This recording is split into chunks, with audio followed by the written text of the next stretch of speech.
every hiring manager who has been super, super good thinks about benefits and liabilities, assets and liabilities to the company. They go, I want to hire assets. I want to hire givers. I want to hire people who are going to build this company up, who are going to care about our customers, our company, and their coworkers. I want to hire people who are going to make us better. I want to hire people who are smarter than me, who are stronger than me, who know more than I do. I want to hire people who are going to be amazing. I want to hire people that I'd like to work for. Welcome to Management Material. My name is Catherine.vanderlaan. I started my career at the bottom as an assistant and worked my way up to become the boss's boss in 8 years. And man, I love management.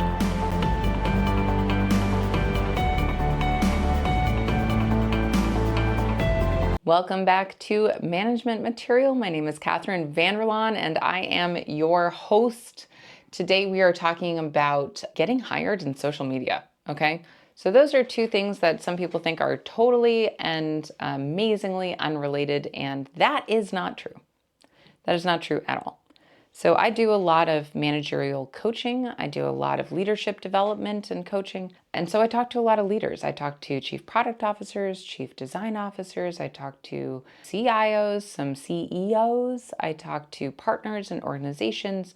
I help them with communication and leadership development, sometimes doing workshops for their leadership team around communication and empathy and building trust and all those things. So I talk to a lot of hiring managers, like a lot of them. And one thing that comes up over and over again when they are expanding and hiring new teams is how much emphasis they put on their direct hires' social media. I've been on committees and helped teams figure out how to hire and how to hire well.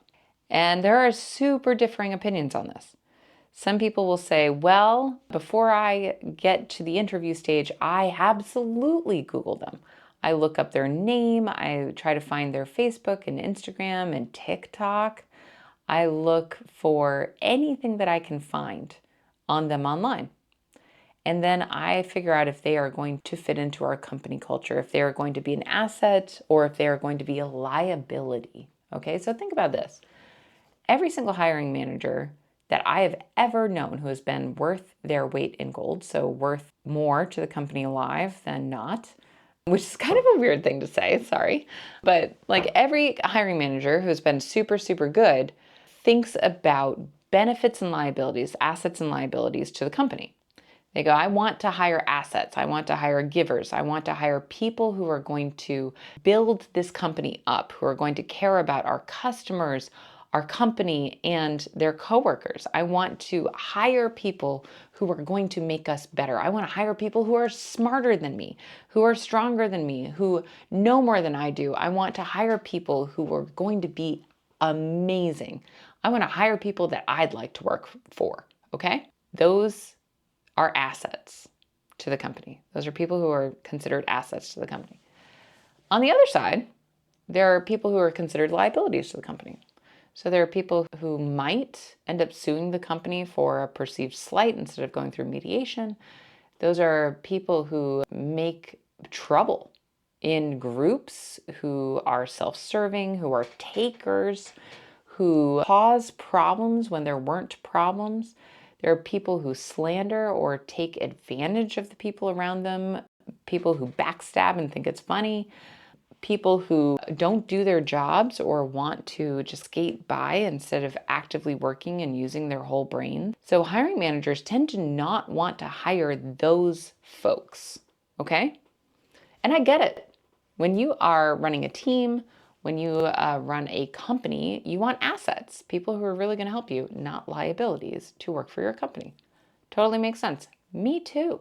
So if you're applying for a job, put yourself in the hiring manager's position.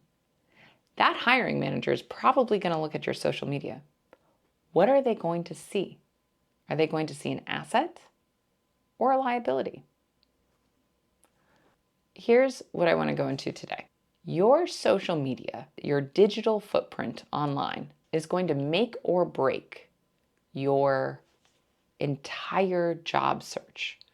Okay, unless you're working for a very small company and they just haven't really, like, they're not that savvy, they do a lot of analog stuff, that company's probably going down anyway, so like don't work for them. But just realize that they're going to Google you. They're going to Google your name, they're going to Google what you've done, they're going to Google any videos that you've put up online, they're going to find things that you have liked and people you follow. So if you have a public social media profile or something that you cannot hide, and it shows that you want to quiet quit, it shows that you want to find an easy girl job or whatever they're called these days, get rid of that. Get rid of that. Close that down. Make that super private and only make things public that you want your future employers to see. Now, here's the thing. I work with a lot of 20-year-olds too, like 20-some-year-olds and 30-some-year-olds who are looking for new jobs. And they tell me, wow, that is a lot of work. Do I really need to do that? Yes. And I'm going to give you like a 3-step process right now for how to do it. And this is for every single social media platform you're on, including LinkedIn. What you want to show, here's step number 1. And we're going to get into each one of these a little bit more. But step number 1 is write down who you think your hiring manager wants to hire. Write down the characteristics, write down the profile of the person that your hiring manager wants to hire. Step number 1. Step number 2 is to find things on whatever social media you use, TikTok, Instagram, Facebook, whatever it is, Snapchat, like I don't care. Find things that fit that profile. And then also find things that don't. Okay? Step number 3 is scrub it. Okay, and that means make it private and make only the things you want your future employers seeing public. And then don't accept friend requests. Okay, so let's go into those in a little bit more detail here. So step number 1 is to create that profile. Put yourself in the hiring manager's shoes, right? So I have my slippers over here. I wear them all day, so you feel free to put my slippers on. And write down the characteristics you think your hiring manager wants. Now, I'll give you a few right off the bat here. Hardworking, learns things quickly, proactive, so gets things done and tries to figure it out him or herself, by herself before asking for help, takes notes so that you're only told things once. All right, those are all very, very highly coveted things. Now, some positions will also say detail-oriented, works in a fast-paced environment, which is code for we give you a lot of work and we expect you to do a lot of work really quickly. Things like that, okay? That's who your hiring manager wants. I promise you, hands down, all of those things. Now, round that out. They probably also want to see someone who's compassionate. They probably also want to see somebody who is fill in the blank. Write all those things down too.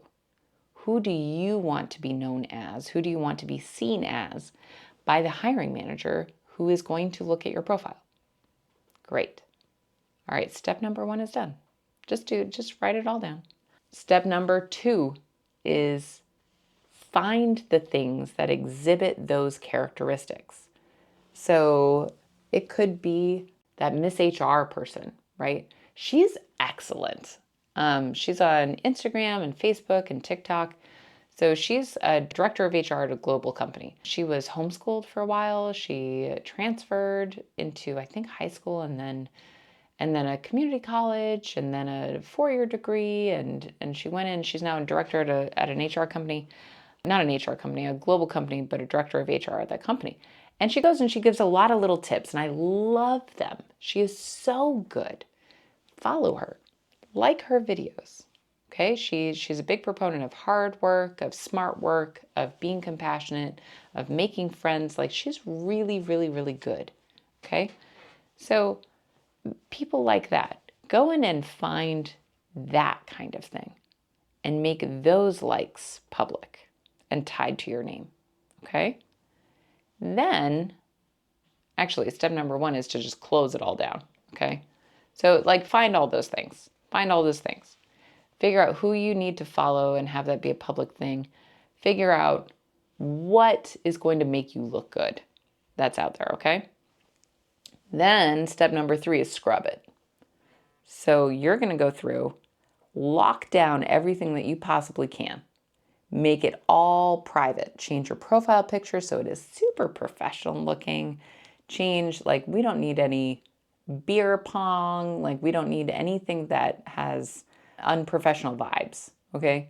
So, and yes, I'm a millennial and I say vibes and I have a side part. Like, who cares? So go in, lock it down, and for anything that you allow the public to see, make it super professional. Super professional. Now, LinkedIn requires a little bit more than that. So that's like Facebook and Instagram, and I think you can lock down TikTok, but I'm not sure. It might be banned by the time this podcast comes out, but lock it down. Okay, make sure it is not tied to your name or whatever, but make sure you're not findable any sort of public way, right? And then just surface a few things that make you look like the characteristics that you wrote down. Okay? Okay. On LinkedIn, you're going to do something a little bit different. You can't lock LinkedIn down. The whole point of that social media is for you to find and connect with other professionals. So you want it to look professional. Go in, make sure your profile picture is professional, make sure that your about me, your tagline is professional. Make sure everything is professional on there, and that you have a couple of posts that champion hard work and dedication to your role, and like champion not quiet quitting, like the opposite of that, which is hard work. Just champion things that exhibit the characteristics that your hiring manager would want to hire. Now, here's what I'm not telling you. I'm not telling you to be fake. Don't go be a fake person. That's ridiculous. Champion the things that you actually believe in, okay? If you come out and you're championing something that you don't believe in, it's going to come out sometime in the interviews or if you land that job.